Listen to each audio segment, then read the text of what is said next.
আসসালামু আলাইকুম। আপনাদের জন্য আজকে একটি লইট্টা শুটকির রেসিপি নিয়ে এসেছি। এই রেসিপিটা আমি একটু ডিফারেন্ট ওয়েতে ট্রাই করেছি। বাট আপনারা বাসায় একবার হলেও এটা ট্রাই করবেন। ট্রাস্ট মি, এটা খেতে অনেক বেশি মজাদার।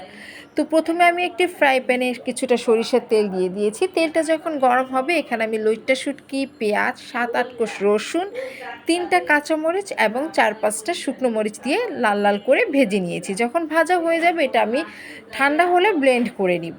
এছাড়া এখন আমি আবার ফ্রাই প্যানটা চুলায় দিয়ে এখানে সামান্য একটু সরিষার তেল দিয়ে দিয়েছি। এখানে আমি পেঁয়াজ কুচি দিয়ে দিলাম, দিয়েছি আদা রসুন বাটা এবং অল্প একটু জিরার গুঁড়া। এখন এটা আমি ভাজতে থাকবো যতক্ষণ না পেঁয়াজটা হালকা বাদামি রঙের হবে।